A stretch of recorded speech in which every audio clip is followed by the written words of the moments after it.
Hello tout le monde, j'espère que vous allez bien. Donc, n'hésitez pas à me dire sur le chat si vous arrivez à bien m'entendre et si la qualité de l'image est correcte. Donc, n'hésitez pas si vous avez des soucis. On va pouvoir commencer dans quelques instants. Donc, n'hésitez pas entre-temps si vous avez des questions, quoi que ce soit. En tout cas, ça fait plaisir de vous revoir. Ça fait longtemps qu'on n'a pas fait de live. Donc, dans ces différents contextes, mais je vous promets qu'à partir de là, donc les choses vont changer et qu'on aura vraiment beaucoup de surprises et qu'il y aura vraiment beaucoup de choses qu'on va pouvoir découvrir ensemble. Donc, je vous en parlerai pour ceux qui me suivent sur les réseaux sociaux. Vous allez donc pouvoir voir de nouvelles surprises, de nouveaux éléments qui vont arriver. Donc, on va vraiment pouvoir découvrir beaucoup de choses. Donc, n'hésitez pas. Entre-temps, si vous avez des suggestions, que ce soit de formation, si vous avez aussi des suggestions par rapport au contenu, à de l'amélioration, au webinar, et ainsi de suite. Donc, je compte sur vous pour la suite et je compte sur vous surtout pour vos critiques, vos avis. Et n'hésitez pas, entre-temps, s'il y a quoi que ce soit qu'on puisse faire pour améliorer donc, la qualité des différentes formations qu'on va pouvoir donc, vous fournir. Donc, ça fait plaisir de vous voir aussi nombreux. Donc, on va pouvoir commencer dans quelques instants, le temps que les derniers retardataires soient là. Donc, du coup, voilà. Donc, n'hésitez pas entre-temps, s'il y a un problème au niveau du son, au niveau de la qualité de l'image ou quoi que ce soit, je suis à votre entière disposition. Donc là, on va commencer par un petit live qui va concerner donc l'outil Yara, donc, qui va pouvoir représenter un des outils les plus intéressants dans le monde de l'analyse de malware. Et donc là, on va le voir de manière assez basique, puis de manière beaucoup plus avancée dans d'autres éléments par la suite. Donc oui, pour le webinar, donc il sera effectivement enregistré, restreamé, et il sera aussi disponible sur d'autres plateformes, comme d'habitude, que ce soit sur Facebook ou sur YouTube et ainsi de suite. Donc oui, effectivement, je vais partager pour ceux qui me suivent sur LinkedIn, donc vous l'aurez, et aussi sur YouTube et normalement sur le groupe Facebook d'Alform, vous l'aurez aussi. Donc n'hésitez pas, entre-temps, au fur et à mesure, si vous avez des questions, de pouvoir les noter dans l'onglet questions. Donc j'y reviendrai par la suite. Donc ça, c'est dans un premier temps. Donc je reviendrai à la fin de la formation, à la fin du webinar. Et donc aussi, entre-temps, si vous avez d'autres questions, n'hésitez pas à les noter donc, par la suite. De toute façon, comme pour toujours, je vais partager avec vous mon adresse email et mes informations. Comme ça, si vous avez des infos, des questions, vous pourrez donc me les demander directement.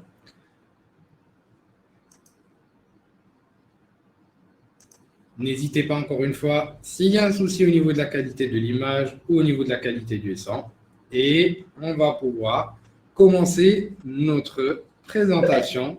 Et donc, on va pouvoir attaquer cette partie-là, et notamment la partie où l'on va pouvoir donc découvrir cet excellent outil.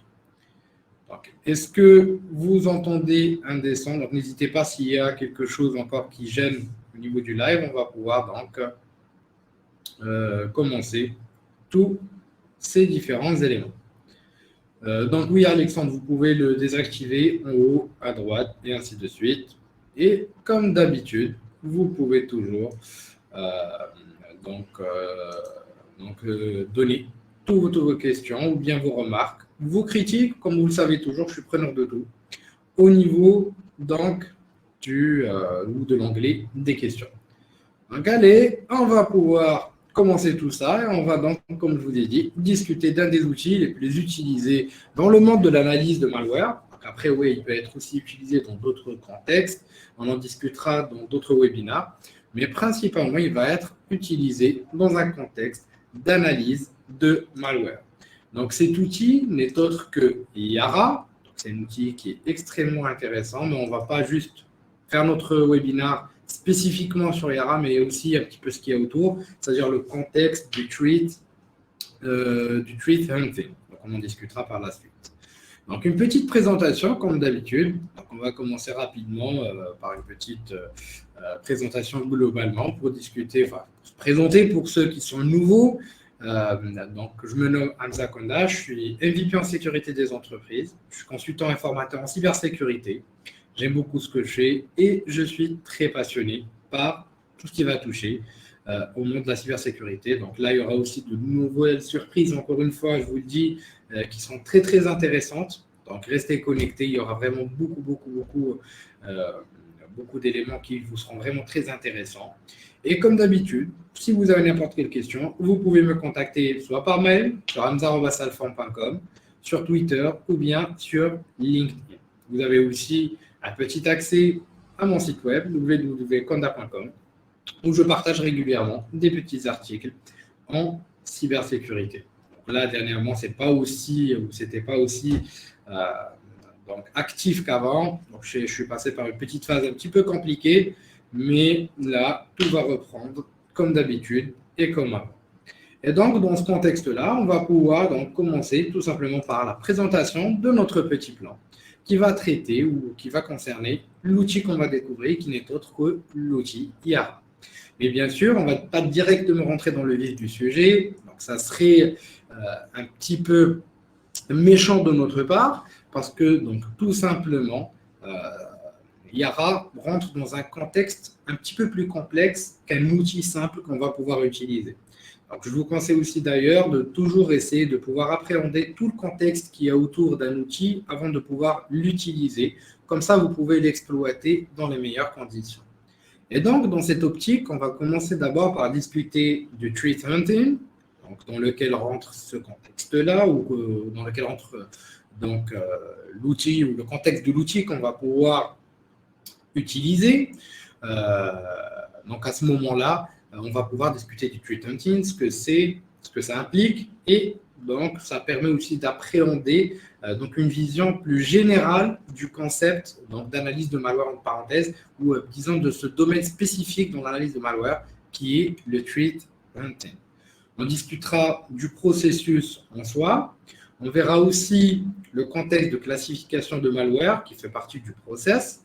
Donc, ce contexte de classification, bien précisément, qui va nous permettre notamment de pouvoir bien appréhender le rôle de notre outil, mais aussi de comprendre donc, son emplacement dans le contexte ou dans ce contexte-là, donc afin de pouvoir l'utiliser dans les meilleures conditions. Donc après, bien sûr, il existe différents outils pour différents contextes. Il n'y a pas d'outil meilleur que l'autre, il n'y a pas d'outil qui est beaucoup plus puissant qu'un autre, donc à mon humble avis, mais plutôt il y a des outils qui sont beaucoup plus adéquats à des situations beaucoup plus qu'à d'autres. On discutera par la suite proprement de Yara, on verra les différentes règles ou les différentes règles de donc une petite introduction aux différentes règles de cet outil, et on verra aussi quelques use cases de l'utilisation de Yara. Donc on verra un petit peu comment ça se passe et on essaiera d'appliquer ce dernier. Après, vous verrez qu'il y a vraiment deux gros contextes où l'on peut utiliser Yara. Donc, ce sera un petit peu en contexte personnel, entre parenthèses, de threat hunting orienté ou des recherches vraiment orientées vers une approche personnelle et donc une approche de recherche. Et ensuite, on verra aussi comment l'utiliser dans un contexte professionnel, parce que ce n'est pas juste un outil qui est gratuit, open source, qui est fourni par la communauté ou qui vit grâce à la communauté, et notamment grâce à son développeur, Florian Roth, mais c'est aussi donc, un outil qui va être ou qui peut être utilisé dans des contextes professionnels de manière vraiment très, très avancée.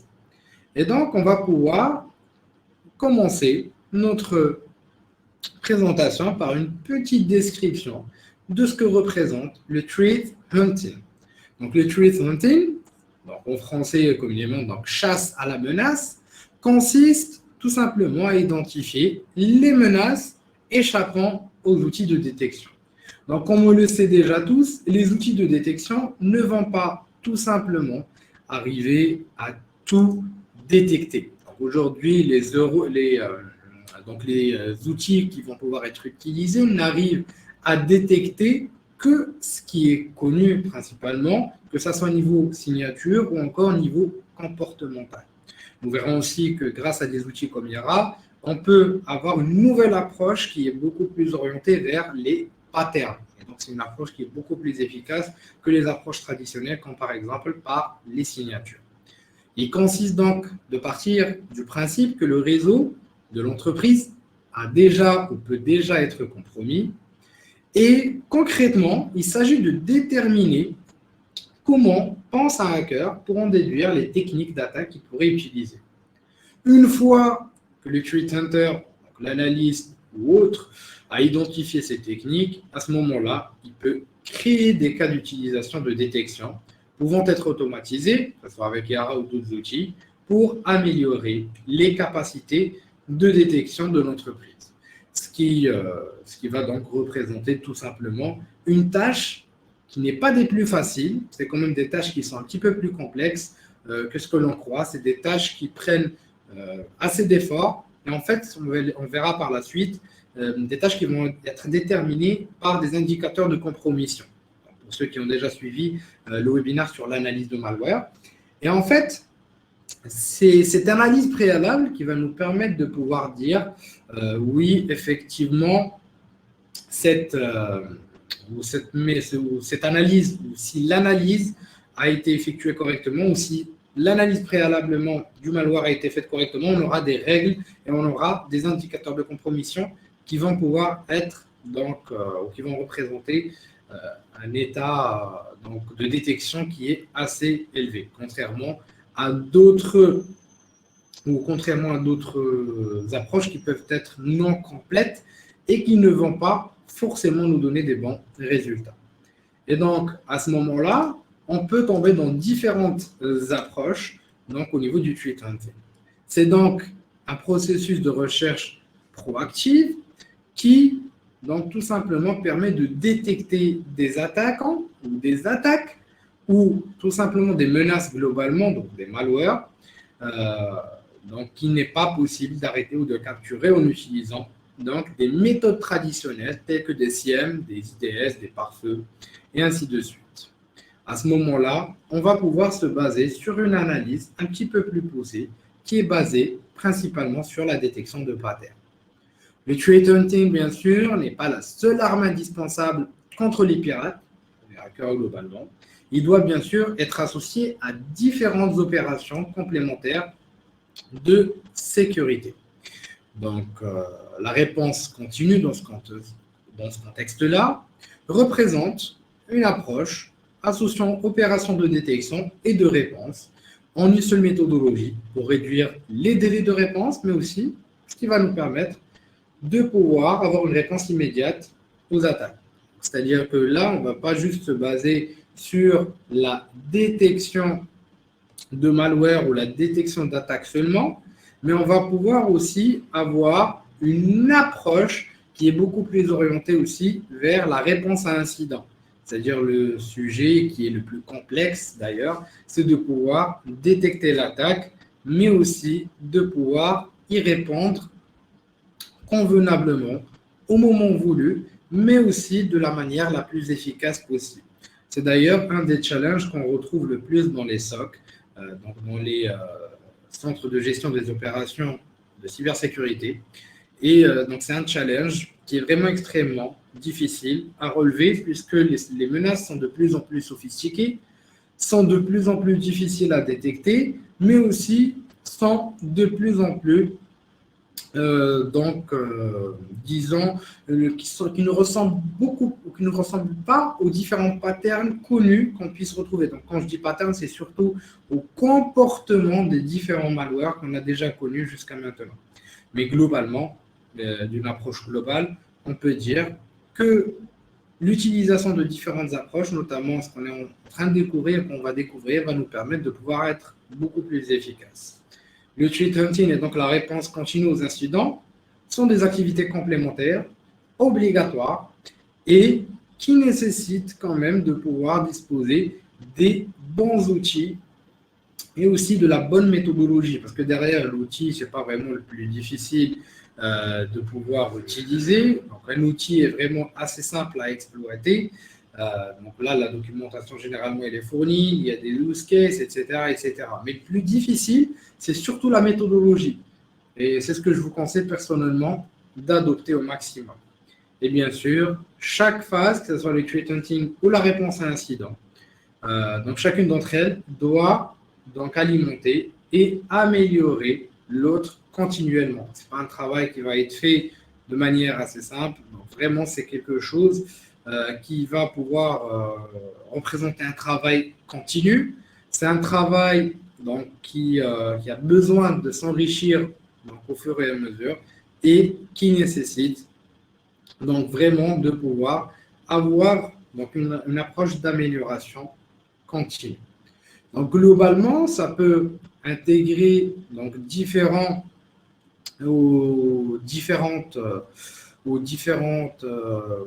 processus, différents modèles, différentes approches.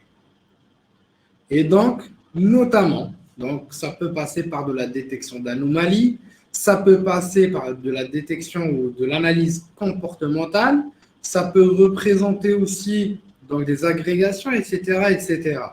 Bien sûr, on peut avoir deux principales approches globales, ce qui peut donc représenter donc, une approche active ou bien une approche passive.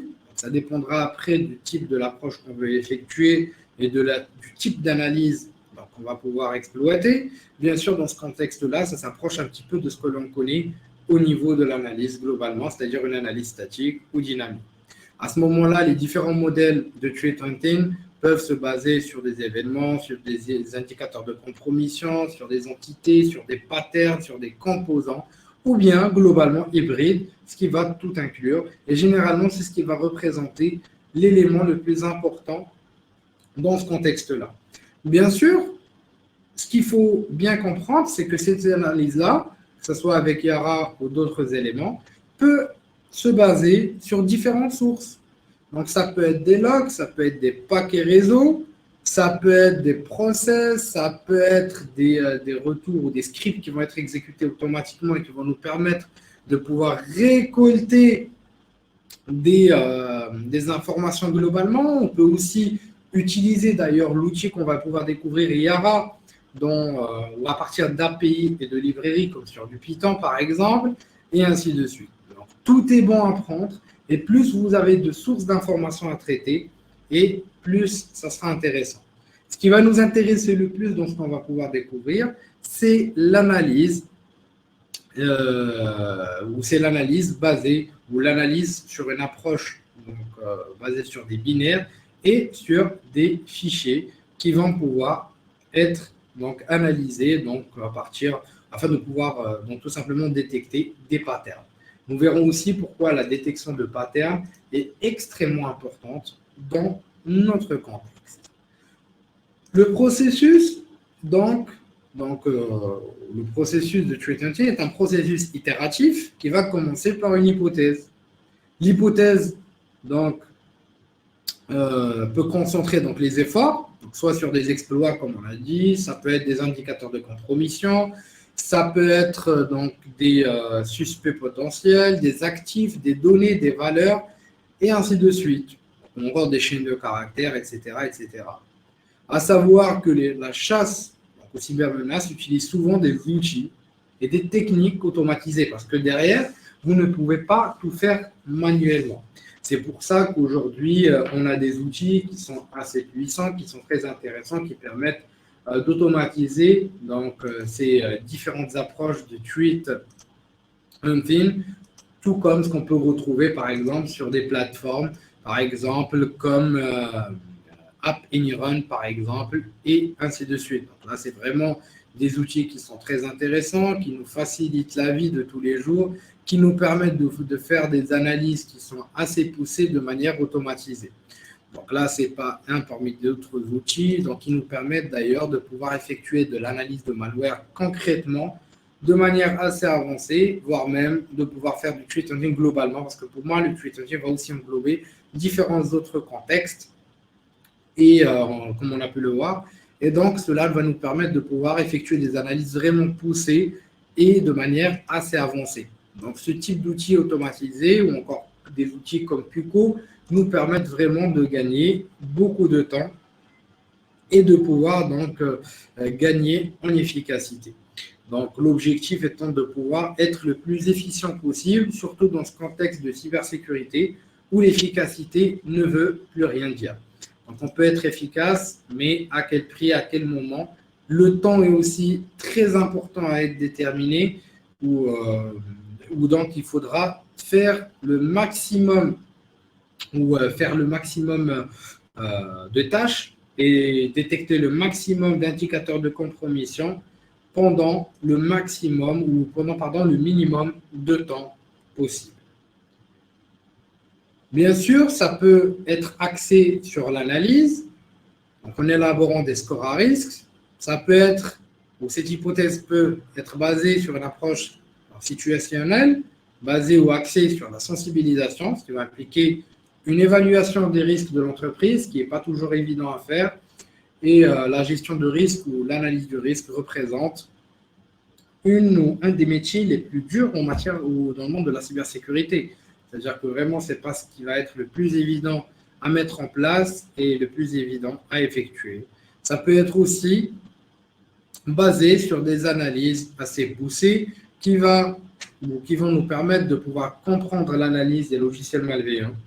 Donc, de pouvoir détecter des vulnérabilités, des traces de CVE, des flux d'informations et ainsi de suite. Nous verrons aussi par la suite, dans d'autres webinaires aussi, différents autres contextes. Et pour ceux que ça intéresse, vous pouvez aussi voir ma formation sur Alform sur l'analyse de malware. Sinon, s'il y en a déjà quelques-uns qui l'ont déjà suivi, vous me direz comment vous avez trouvé cet élément-là.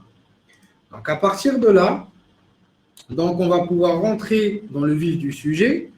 Et en fait, ce qu'on va pouvoir traiter, c'est surtout une analyse technique donc, dans notre approche du threat hunting. Comme on l'a dit, ça peut être une analyse basée sur des scores à risque, ça peut être une analyse basée sur la sensibilisation, ou ça peut être des analyses assez approfondies et donc des analyses beaucoup plus techniques qu'autre chose. Et donc, c'est dans ce contexte-là qu'on va pouvoir découvrir notre outil Yara. Donc, l'outil Yara va donc se baser ou va pouvoir appartenir au contexte donc, de l'analyse ou de la classification de malware. La classification de logiciels malveillants globalement au malware représente un process qui est assez complexe, attention, pas vraiment très simple à mettre en place. Pour des malwares connus, pour des patterns connus, ok. Mais là, quand on a des patterns qui sont un petit peu plus avancés ou des menaces qui sont un petit peu plus avancées, cela devient un petit peu plus difficile. Donc, ce n'est pas aussi simple que l'on peut croire. Donc, bien sûr, cette analyse va se faire en fonction des caractéristiques communes avec d'autres échantillons analysés. Donc, c'est-à-dire que là, on ne va plus se baser sur une signature. On va voir les limites de la signature. Et pourquoi on a besoin de faire cette classification? Donc, on n'a plus besoin de faire de classification basée sur la signature parce que ça a ses limites. Une signature n'est pas aussi donc, intéressante à traiter donc, qu'un pattern. On va le voir après ce slide. Et donc, on va essayer de se baser sur différentes caractéristiques, comme le comportement. Bon, le comportement, c'est intéressant aussi, l'accès à des fichiers, à des librairies, et ainsi de suite. Donc, l'accès à certaines librairies peut avoir un risque beaucoup plus élevé que d'autres, et ainsi de suite. On peut aussi chercher à empêcher le malware de se répliquer, comme un ransomware. On peut aller chercher à pouvoir trouver des kill switch, ou encore, on peut chercher des caractéristiques comme des chaînes de caractères ou des codes binaires. On va voir un petit exemple assez simple pour pouvoir voir un petit peu à quel point c'est limité de pouvoir utiliser donc une approche basée sur la signature. Donc à ce moment-là, donc la signature représente donc une empreinte, donc comme on le sait, basée sur le H qui va pouvoir donc représenter donc tout simplement l'empreinte unique d'un binaire. On va prendre un petit exemple assez simple. On crée un petit fichier TXT que je vais nommer, donc, par exemple, allez, donc signature ou strings ou chaîne, par exemple, un TXT. Donc là, je vais ouvrir ce fichier chaîne. Je vais mettre, par exemple, une chaîne de caractères. Donc là, par exemple, je vais taper une chaîne de caractères assez simple, comme par exemple, ceci est une chaîne. Là, par exemple, regardez, lorsque je vais faire donc, une petite ou une prise d'empreinte de ce fichier-là. Donc là, SHA-256 sum, pour récupérer le hash SHA-256 de ces derniers. Là, on remarque, regardez l'empreinte de ce fichier. Jusque-là, ça va. Mais regardez, si jamais je change ne serait-ce qu'un caractère de cette chaîne de caractères, j'en rajoute un. Donc, si je refais mon SHA-256, donc regardez, la signature a complètement changé, ce qui représente quand même une limite qui n'est pas à négliger, surtout lorsqu'on va traiter donc, le contexte d'analyse de malware. Donc maintenant, on va essayer de pouvoir dumper. Donc, on va essayer de dumper le contenu en hexadécimal pour voir un petit peu ce que ça va nous donner comme résultat. Donc, je vais prendre ce qu'on a vu d'ailleurs, donc là, le fichier qu'on vient d'utiliser. Donc, ceci est une chaîne avec le dollar à la fin. Et regardez bien le pattern ici. Donc là, par exemple, je peux donc aller vers chaîne.txt. Je peux changer donc ce dernier. Ensuite, je vais refaire mon xdump. Et même si j'ai changé une chaîne de caractères, j'ai certains patterns donc, qui restent intacts. Donc, vous remarquez qu'on a des patterns quand même qui restent intacts, contrairement à la signature qui va complètement changer.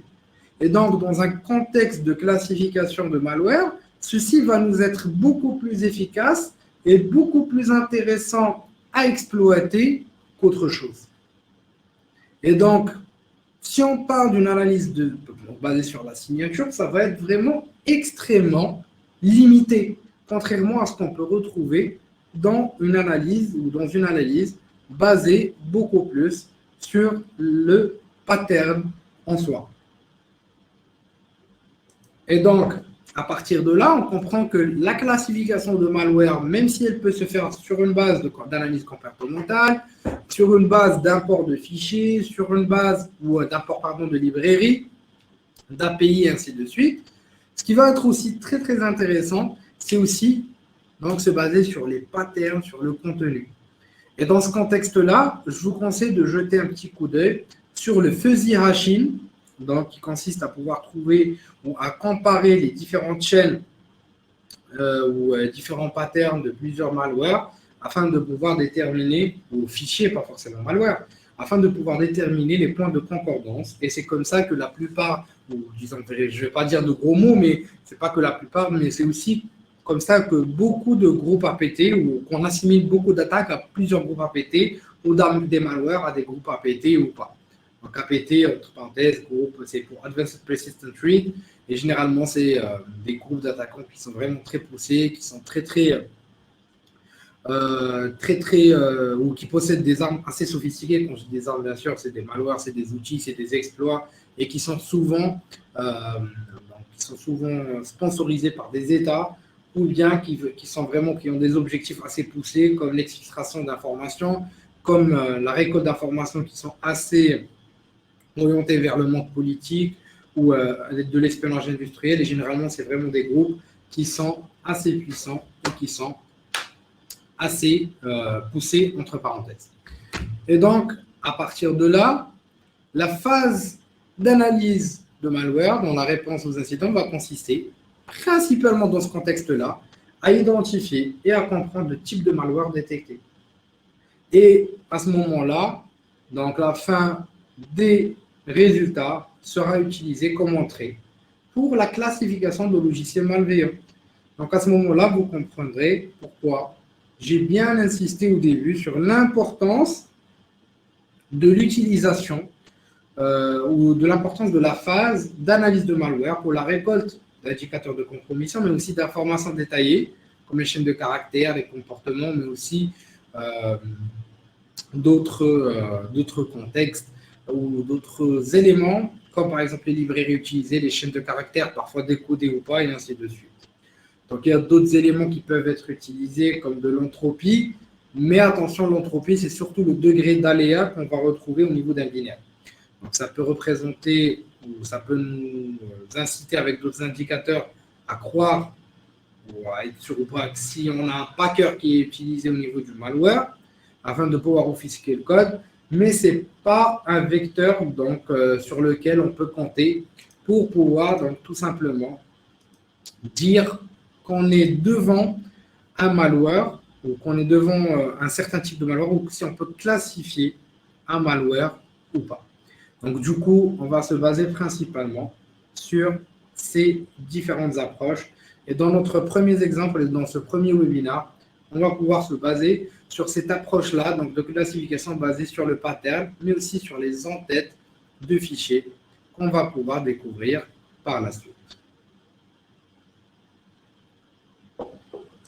Et donc, à partir de là, on va pouvoir donc tout simplement enchaîner avec l'outil Yara proprement. Donc, comme on a dit, l'outil Yara représente un des outils d'analyse de logiciels malveillants les plus populaires. Il permet à des threat hunters, à des chercheurs, d'écrire des règles en tant que fichier binaire. Et en fait, c'est à partir de ces règles-là qu'on va pouvoir donc détecter et tout simplement qu'on va pouvoir donc tout simplement classifier un binaire en tant que malware ou pas, voire même comme un certain type de malware. Parce qu'il y a vraiment beaucoup de règles qui peuvent être utilisées. On va voir un petit peu le pattern de règles qu'on peut exploiter ensemble. On va faire un petit exemple de base. Et vous verrez que ça peut être vraiment très intéressant. Donc, les règles peuvent contenir un comportement et des chaînes spécifiques. C'est assez important parce que tout simplement, c'est des éléments qui vont pouvoir nous permettre d'identifier non pas le binaire en soi, on a vu qu'avec un exemple rapide, qu'avec la signature, on ne va pas forcément arriver à pouvoir forcément donc détecter un malware, mais parfois avec le comportement qui va être qui ne va pas forcément être facilement détectable. Et ça peut aussi être basé sur d'autres indicateurs, et ainsi de suite. Donc, mais pour nous, ce qui nous intéresse, c'est vraiment les patterns donc, du fichier binaire. Donc, et grâce à ces règles, on va vraiment pouvoir détecter plusieurs catégories de malware de manière assez simpliste. Et en fait, c'est un des outils aussi d'analyse de logiciels malveillants les plus populaires que je vous conseille vraiment de pouvoir analyser de manière assez poussée. Et pour moi, concrètement, donc ça nous permet, et pour moi concrètement, ça nous permet surtout de pouvoir définir des règles, donc basées en fait, du comportement. Donc concrètement, ce n'est pas du comportement, parce que concrètement, ça va représenter pour moi une analyse pour du pattern matching, c'est-à-dire on va chercher des bases ou des patterns bien spécifiques au niveau des fichiers binaires. Donc, pour moi, ce n'est pas vraiment un outil d'analyse de logiciels malveillants, mais c'est un framework de pattern matching qui va nous permettre de vraiment faire des analyses assez poussées. À savoir qu'une organisation qui est confrontée à différents types d'attaques de logiciels malveillants, pour elle, il est important que les ingénieurs en sécu classent les logiciels malveillants qu'un attaquant utilisera couramment pour attaquer l'organisation et se protéger contre eux. Cela aide également à faciliter le processus d'analyse, car après avoir collecté bien sûr des informations sur le malware pendant l'analyse, ils peuvent rapidement identifier et classer le malware et l'arrêter, surtout pour des attaques qui sont ciblées. Cela permettra également à l'équipe de sécuriser, ça permettra à l'équipe de sécurité de hiérarchiser efficacement donc les incidents qui peuvent subvenir et mieux organiser les différents et donc les différentes lignes de défense. En un mot idéal, Yara nous permet de pouvoir faire de la classification de logiciels malveillants, ce qui va être difficile et ce qui va être très dépendant de l'objectif de l'équipe de sécurité qui souhaite ou qu'elle souhaite atteindre. Je dis ça car les logiciels malveillants dans le monde réel ont souvent un large éventail de méthodes de protection, de programmation et de distribution qui ne sont pas toujours simples à détecter. De plus, les familles de logiciels malveillants partagent de nombreuses similitudes, mais présentent des modifications mineures qui créent des confusions lors de la classification. C'est donc un processus qui n'est pas aussi simple qu'on le croit. Et beaucoup d'entre nous peuvent penser que la classification de logiciels de malware à l'aide de hashages uniques générés est une bonne idée, mais on a vu ses limites dans le tout petit exemple que je vous ai donné tout à l'heure. Et personnellement, ce n'est pas le cas. Et on peut aussi parler de plusieurs faiblesses dans ce sens-là. Donc, et notamment le hachage n'est précis que si la donnée ou les données restent les mêmes, malheureusement. Et donc, lorsque un seul caractère ou ligne de code va changer, le hachage va complètement changer. En attendant qu'on peut donc modifier ce contenu, soit via des techniques de base ou bien des techniques assez avancées comme des encodeurs et ainsi de suite, et va tout simplement pouvoir bypasser ces identifications. Et bien sûr, à ce moment-là, on ne va pas pouvoir être assez proactif, on va beaucoup plus être dans une analyse post-mortem. Et donc, à ce moment-là, donc rapidement, il faut rendre à César ce qui est à César. Et donc, du coup, je conseille vraiment et vivement de pouvoir suivre un des chercheurs que je respecte le plus, personnellement, qui va être Florian Roth. C'est le développeur qui a pu donc, créer l'outil, Yara, mais aussi d'autres outils assez intéressants d'analyse de malware, comme Munin, des outils de détection, des outils de détection d'indicateurs de compromission, comme Loki, etc., etc. Et donc, il y a vraiment beaucoup d'éléments à prendre en considération au niveau de, rien que sur le GitHub de ce dernier, mais aussi sur son Twitter où il partage vraiment des informations. Donc, globalement, ou des informations assez intéressantes, dans un contexte, notamment de cybersécurité. Vous pourrez récupérer Yara directement à partir du site officiel de Yara, enfin du repo officiel de Yara, que vous pouvez donc retrouver, ici. Donc sinon, je partagerai aussi le lien par la suite.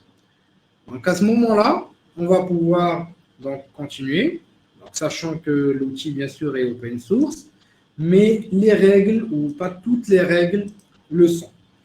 C'est-à-dire que je vais vous montrer un petit exemple. Donc, il y a des règles qui sont, disons, payantes. Donc, du coup, il y a vraiment un service autour et c'est assez intéressant parce que ça vous évitera de pouvoir chercher à écrire des règles. Parce qu'attention, écrire des règles n'est pas aussi simple que ce que l'on croit. Donc, ça prend du temps, ça prend de l'énergie, ainsi de suite. Et vous pouvez aussi disposer d'une approche qui va pouvoir tout simplement être beaucoup plus simpliste. Vous allez pouvoir payer pour un service pour pouvoir récupérer une API, donc qui va permettre de pouvoir récupérer des outils globalement, ou pas des outils, mais des règles Yara déjà prêtes. Donc, ça vous permettra de gagner beaucoup de temps, beaucoup d'énergie. Et c'est un service qui est vraiment très intéressant, qui est fourni, je pense même que c'est la boîte même, du chercheur qu'on a, ou qu'on vient de pouvoir découvrir. Et donc, à partir de là, on a pu finir notre partie théorique, et on va pouvoir passer à notre partie pratique, ou à une petite partie pratique. Et donc, on va pouvoir enchaîner ces différents éléments dans quelques instants. 2 petites minutes et on va enchaîner avec la partie pratique. À tout de suite tout le monde et n'hésitez pas à laisser vos remarques, vos questions etc., etc. au niveau du chat. Et donc, on reprend dans 3 petites minutes.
On va donc pouvoir continuer notre petit live. N'hésitez pas à me laisser vos impressions, comment vous le trouvez, si le contenu donc, vous va. Et n'hésitez pas donc à me laisser vos remarques et vos critiques sur le chat et si vous aimez ce live.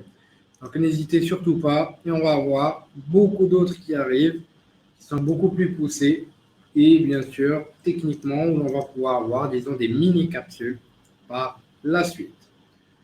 Et donc là, on va essayer de voir un petit exemple et on va pouvoir enchaîner donc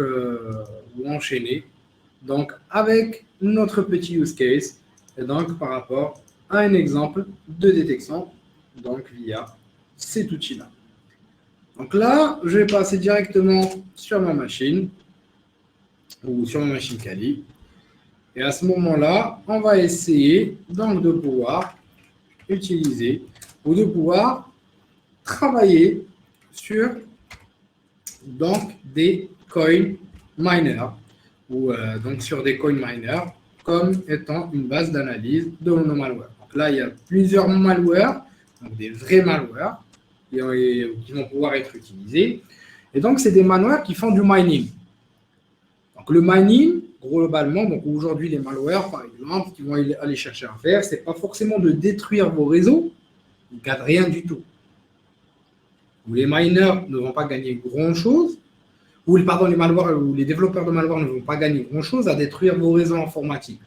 Donc, ils vont beaucoup plus se baser, par exemple, sur une approche basée sur du mining, donc c'est-à-dire qu'ils vont exploiter la puissance de calcul de vos machines pour miner des crypto-monnaies et donc gagner de l'argent sans pour autant donc d'effacer ou mettre hors service un serveur et ainsi de suite.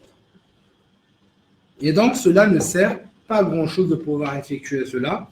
Et c'est pourquoi aujourd'hui, les développeurs de malware sont beaucoup plus axés vers une approche vers une approche où il faut toujours penser, où ils pensent beaucoup plus d'une approche de gain à long terme, beaucoup plus de gains à court terme.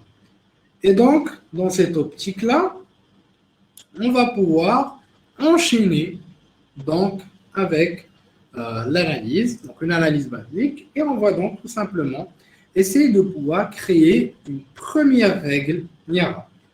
Donc, du coup, je vais ouvrir une nouvelle fenêtre, je me dirige vers le même fichier, ou dossier, pardon, et je vais créer un nouveau fichier que je vais nommer donc Yara coin miners.yara. Pour utiliser Yara, ou l'utilisation de Yara se fait avec donc l'extension .yara. Donc, du coup, à partir de là, on va pouvoir donc commencer à pouvoir utiliser tout ça. Je vais ouvrir directement mon fichier. Et je vais donc copier le pattern donc, que je vais donc tout simplement utiliser. Donc, ça sera vraiment le pattern ou un exemple de pattern de base qui peut être détecté. Donc, à ce moment-là, on va pouvoir donc tout simplement utiliser donc une approche donc assez basique, assez simpliste, donc qui va pouvoir donc être exploitée dans ce sens-là. Donc du coup, ce qu'on va pouvoir utiliser tout d'abord, ou tout ce qu'on va pouvoir choisir ou créer dans un premier cas, c'est de pouvoir choisir donc ou donner un nom à notre règle. Pourquoi donner un nom à notre règle? Parce que tout simplement, Yara peut être utilisé dans un contexte où on va pouvoir donc tout simplement donc utiliser un ensemble de règles. Donc, on aura un index qui va pouvoir être exploité. Donc, à ce moment-là, on va pouvoir l'utiliser ou utiliser plusieurs règles en même temps et il nous faudra donc, exploiter ou choisir le nom de la règle pour pouvoir détecter le nom de la règle qui va être exploitée. À ce moment-là, et à partir de là, on va ouvrir les accolades et on peut commencer déjà par une première approche. Donc là, on va rajouter donc, le champ méta, c'est les métadonnées. Donc, ils vont donc, concerner par exemple l'auteur. Là, par exemple, je vais mettre auteur. Donc là, par exemple, c'est juste en guise d'exemple. Donc, on a ça. Et je peux rajouter par exemple aussi la date de création. Donc, created. Et là, je peux rajouter, donc là, par exemple, la date de création concrètement qui va concerner. Donc, allez, je vais mettre une date globalement, par exemple, 28/08/2020. Et je vais, par exemple, 18h00. Donc là, ça va concerner les métadonnées donc, de ma règle. Donc, une fois que j'ai effectué ceci, je peux commencer donc, à développer ma règle.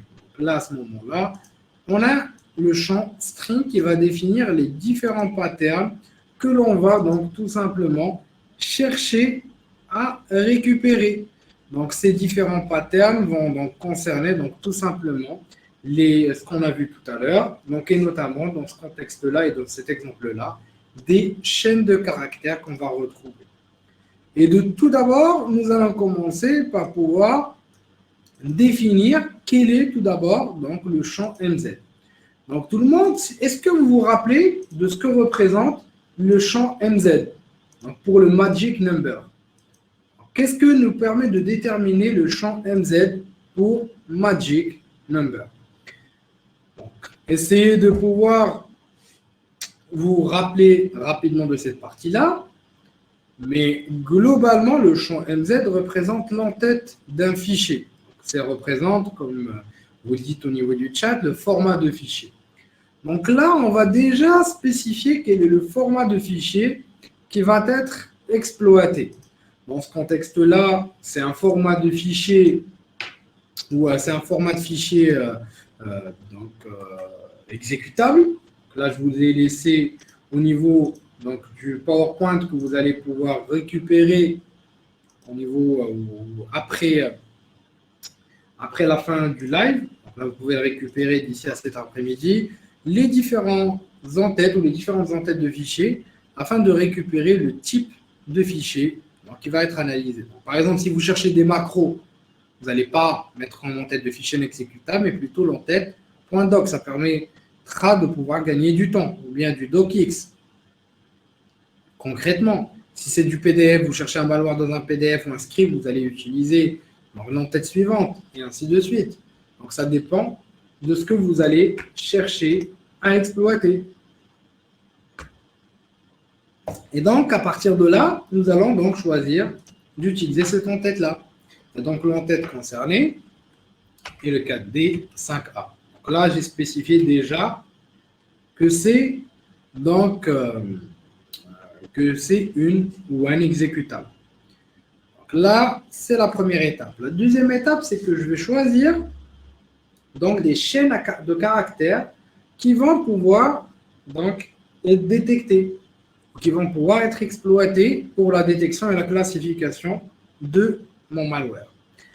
Donc à ce moment-là, je vais réduire et je vais revenir vers mes miners. Je vais prendre un exemple, par exemple ce fichier-là. Donc là, à ce moment-là, je peux utiliser différents types d'outils, mais sinon, moi, je peux faire juste un petit string. Et je choisis l'élément ou l'élément spécifique. Et là, j'ai ma chaîne de caractères ou mes chaînes de caractères. Après, moi, ce que je vais faire, je vais mettre ici, par exemple, string, coin. Et là, j'ai les différentes chaînes de caractères ou les strings qui ont été extraits. Donc, on a des noms de fonctions qui vont pouvoir être récupérés, mais aussi donc, des chaînes de caractères, notamment spécifiques à l'exécutable. On récupère aussi donc d'autres patterns. Donc là, ce sera aussi des strings spécifiques parfois à des contextes donnés. Donc, par exemple, des contextes d'obfuscation, ça peut être des fonctions, ça peut être des chaînes de caractères globalement comme on en voit là. Et généralement, lorsqu'on va utiliser des miners, on retrouve des mots-clés spécifiques au monde du mining, comme pool. Donc là, par exemple, c'est de l'XMR, comme crypto-monnaie. On a donc des informations sur l'utilisation, donc les help, les chaînes de caractères dans les help qu'on retrouve. Et généralement, donc là, voilà, vous retrouvez aussi les différentes commandes utilisées. Et on peut retrouver même parfois donc des chaînes comme voilà, mining, comme vous pouvez le voir, ou encore miner, comme vous pouvez le voir encore ici. Et donc, on va utiliser ces chaînes de caractères au niveau de notre règle Yara pour pouvoir donc tout simplement détecter ces différents malwares. Et donc, pour ça, je peux commencer par exemple par chercher des chaînes comme mining, comme miner ou comme pool, qu'on a vu tout à l'heure, ou encore comme miner. Donc, bien sûr, pour l'utilisation d'une chaîne, comme ce qu'on peut le voir ici, donc c'est vraiment pas aussi simple à exploiter, puisqu'il existe plusieurs use cases que vous pouvez exploiter, que vous pouvez utiliser, et ce n'est pas toujours aussi simple que ça. Et donc, à partir de là, vous pouvez retrouver aussi, sinon, pour ceux qui veulent vraiment avancer, vous pouvez retrouver au niveau du PowerPoint, donc le contenu, donc des différents mots-clés que vous pouvez utiliser dans votre recherche, mais aussi différents exemples d'utilisation donc, de Yara ainsi que de ces règles dans un premier temps, puisqu'on va découvrir par la suite, dans un prochain webinaire, comment pouvoir utiliser ces différentes règles, mais de manière vraiment très poussée. Ce sera vraiment très intéressant.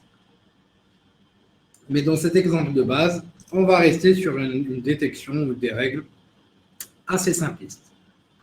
À partir de là, on va trouver la condition, c'est-à-dire la condition qui va me permettre de pouvoir détecter ou de pouvoir classifier mon malware. Et là, à ce moment-là, on peut disposer de différentes conditions.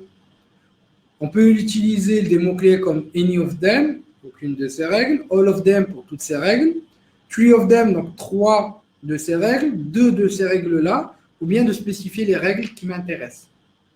Vous avez aussi dans le tableau suivant les détails qui sont spécifiés. À ce moment-là, je peux arriver et je peux dire, voilà, ce que je vais essayer de faire, c'est en fait de pouvoir déjà choisir ou de pouvoir donc définir donc, quelle est la règle que je vais utiliser ou quelle est déjà l'entête que je vais spécifier. Donc là, mon entête MZ, généralement au niveau de la structure d'un fichier, il est au début de l'offset 0. Donc déjà, on doit avoir un fichier MZ qui représente, ou un fichier binaire, ou un fichier exécutable avant de tester quoi que ce soit. Et ensuite seulement, je vais vérifier une de ces conditions. Donc, je vais utiliser un end et je vais donc choisir une des conditions suivantes. Donc, $A, donc là, c'est mes variables que j'ai spécifiées ici. Donc là, ce sera soit la première variable, ou pour or, la deuxième variable, ou la troisième variable. Et à ce moment-là, on aura créé notre première règle. Et donc, bien sûr, les conditions peuvent être beaucoup plus complexes. Là, vous avez vraiment plusieurs use cases que vous pouvez utiliser, plusieurs mots-clés. Donc là, vous avez les exemples que je vous ai mis ici. Donc là, vous pouvez choisir les conditions comme vous le souhaitez. Ça peut être de l'itérative, ça peut être en référence à d'autres règles, ça peut être des chaînes de caractères et ainsi de suite. Ça peut être aussi, de manière assez basique, des tailles de fichiers, etc. etc. Tout ça, on va le découvrir par la suite ensemble. Et à ce moment-là, et seulement à ce moment-là, on peut donc continuer ou utiliser donc, notre règle pour pouvoir détecter les différents malwares ou pouvoir classifier les différents malwares d'une approche assez basique. Et donc, à partir de là, je vais enregistrer tout ça et je peux utiliser ma règle de manière assez simple. Donc, juste entre parenthèses, vous pouvez utiliser les règles directement, tout comme vous pouvez utiliser plusieurs règles, comme on va pouvoir le voir par la suite. Donc là, par exemple, il suffit de pouvoir choisir le nom de notre règle. Donc, on l'a nommé Yara coinminer.yar. Et là, je peux choisir, par exemple, le répertoire qui m'intéresse au niveau duquel on va faire notre analyse. Je fais un point pour le répertoire local. Et regardez, encore une fois, c'est des malwares réels. Ce n'est pas des malwares, ce n'est pas des fichiers d'exemple. Et regardez, on a le nom de notre règle et le binaire concerné. On va avoir plus de détails en mode verbose, mais bon, ça, c'est déjà suffisant pour ce premier exemple. Et là, on remarque que la règle a bien marché et il a réussi à classifier notre premier malware dans ce sens. Et donc, c'est assez simple à pouvoir exploiter et en même temps, c'est extrêmement efficace à utiliser.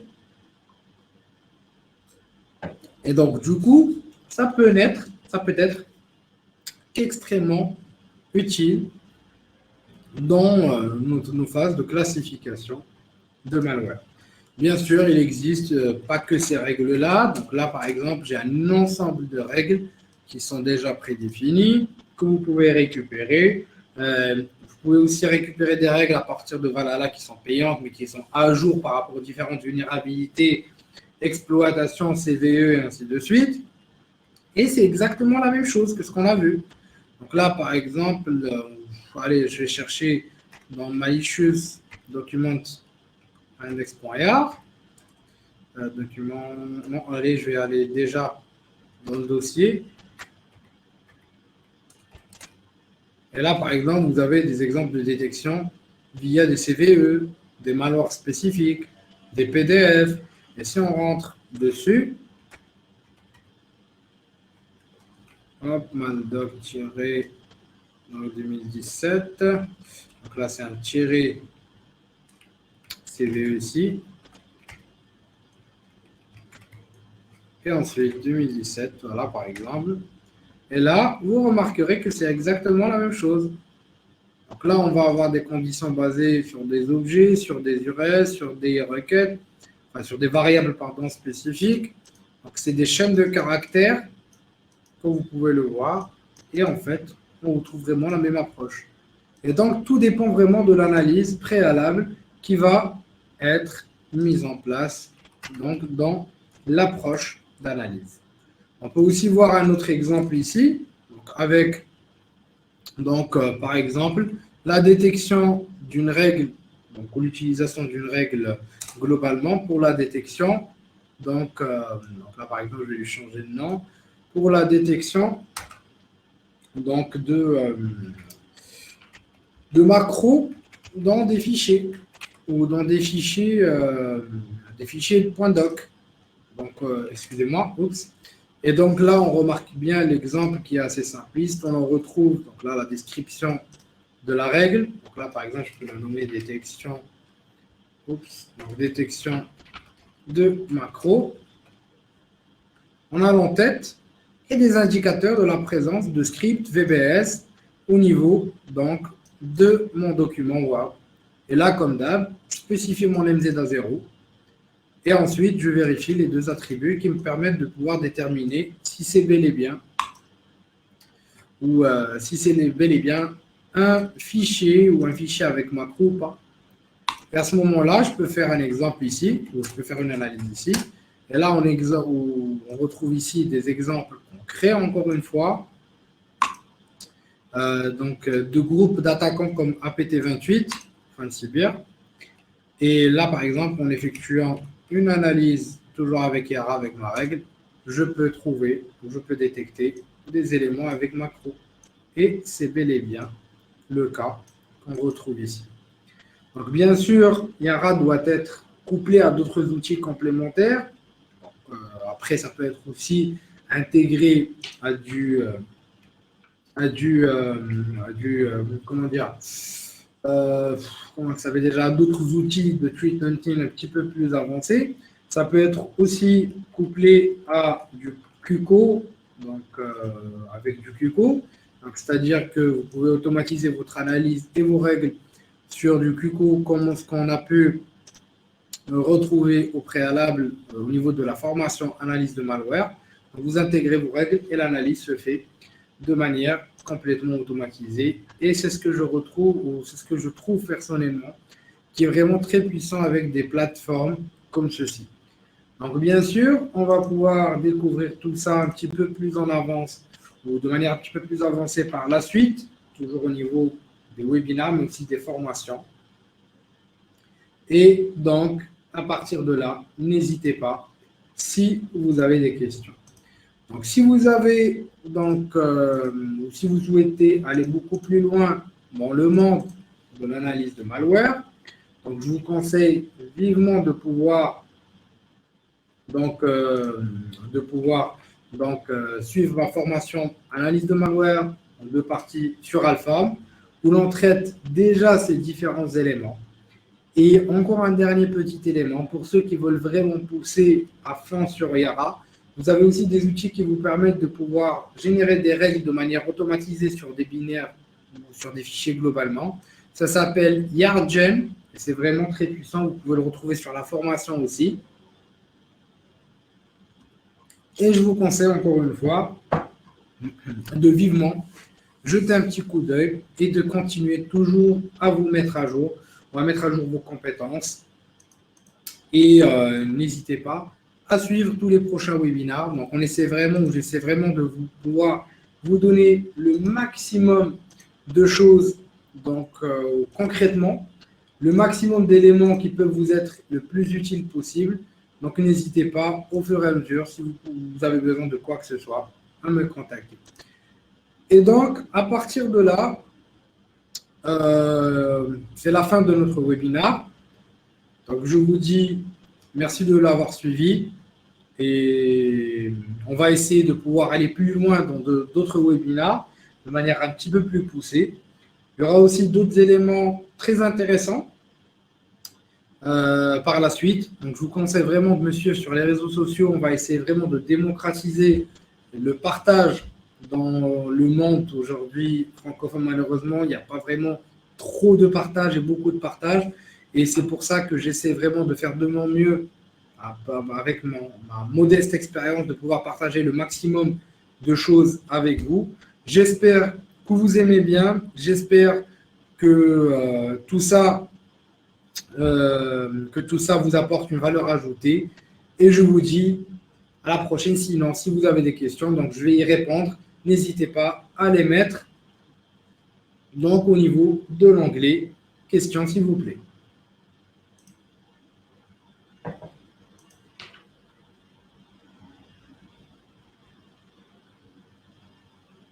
Pour les PowerPoint, effectivement, vous pourrez les récupérer à la rediffusion. Donc, je vais tâcher de pouvoir les mettre en ligne, donc à la fin du webinaire. Donc, du coup, voilà. Donc, du coup, je vais passer rapidement à quelques questions.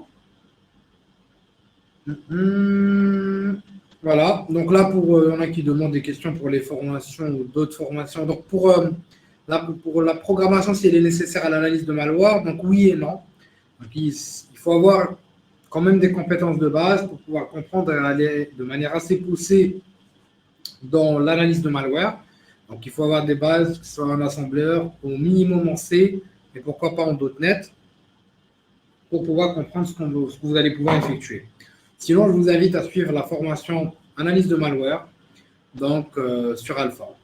Donc, pour le principe de YardGen, donc il faut savoir que YardGen, donc c'est juste un outil qui va pouvoir analyser automatiquement des chaînes de caractères, enfin des chaînes de caractères ou les strings ou les d'autres indicateurs au niveau des binaires, et il va pouvoir vous générer un fichier de règles qu'il faudra bien sûr ensuite traiter et qu'il faudra ensuite analyser pour pouvoir donc mieux appréhender ou mieux, qui pourra mieux, pour mieux appréhender ou pour mieux filtrer tout le contenu. Parce que derrière, ça ne sert à rien de mettre toutes les règles, parce que l'objectif, c'est de pouvoir automatiser la classification. Donc, on est en train de classifier, mais et non pas de détecter un fichier spécifique. Et donc, on va beaucoup plus chercher à faire ceci qu'autre chose. Pour les autres questions,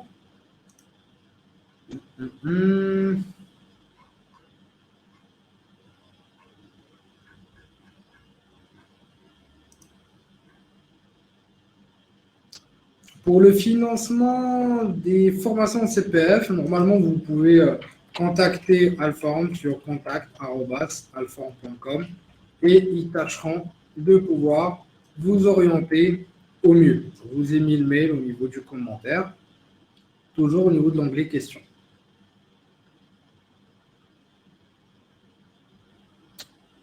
Donc, pour la question qui consistait à savoir comment construire un dataset de malware, donc généralement et personnellement, lorsque je traite le machine learning dans le contexte d'analyse de malware, je ne fais pas autre chose qu'utiliser des datasets déjà mis en place. Parce que le problème avec les datasets pour le construire, c'est qu'il faut vectoriser les données et ce n'est pas toujours évident. Donc, je vous conseille de pouvoir creuser dans le sens de la vectorisation des données, ce qui va vous prendre un peu de temps et il vous faudra beaucoup d'échantillons et pouvoir utiliser des algorithmes soit déjà mis en place ou vous pouvez les créer vous-même globalement. Et oui, Yara est un outil donc open source qui vous permet de faire de la classification de manière assez automatisée. Donc, est-ce que jusque-là, ça a été bon? Donc, j'espère en tout cas que le sujet était intéressant. on va essayer de découvrir d'autres choses ensemble par la suite et aller de manière plus poussée. Il y aura aussi des webinaires sur le shell coding. Il y aura des webinaires aussi vraiment, vraiment d'autres éléments qui sont vraiment beaucoup plus poussés, beaucoup plus intéressants. Donc là, pour les prochains webinaires, allez, quand même, je vais vous communiquer ce qui va arriver. Ça va être vraiment au top. Donc, je vous conseille vraiment de suivre. Donc, il y aura Bloodhound. Donc, Bloodhound pour l'énumération dans les infrastructures Active Directory. Il y aura aussi du shell coding, que ce soit sur Linux 32 bits, 64 bits et de l'ARM. Là, ce sera vraiment poussé, ce sera un autre niveau assez poussé. Donc, vraiment, préparez-vous. Et il y aura d'autres formations très intéressantes. Et d'ailleurs, je suis en train de refaire le Hacking N1, ou le niveau 1, et qui va être vraiment très, très intéressant. Donc, j'ai une autre question. Est-ce que ça pose problème si on utilise Yara pour vérifier ses serveurs Windows? Non, non, ça pose aucun souci. Ça reste aussi assez intéressant à mettre en place. Ça vous prend aucune, il n'y a aucun souci pour cette approche-là. Et donc, du coup, ça porte aucune porte parce que c'est juste une analyse et pas plus. Donc, ça ne va pas vraiment ça va pas vraiment représenter un risque quel qu'il soit. D'autres questions, s'il vous plaît? N'hésitez pas si vous en avez. Donc, sinon, vous pouvez revoir donc, la rediffusion sur Livestorm, sur YouTube et sur Facebook. Et n'hésitez pas à me contacter si vous avez des questions ou des remarques, des critiques. N'oubliez pas qu'on est preneur de tout. Donc, sinon, je vous dis à partir de là, à bientôt. Et merci d'avoir assisté à ce live. Et au prochain live, tout le monde. Merci de votre confiance et merci d'avoir assisté à ce live. Merci à vous et à bientôt. Donc, pour de nouveaux lives. Et je compte, bien sûr, sur votre présence. Et merci de votre confiance encore une fois.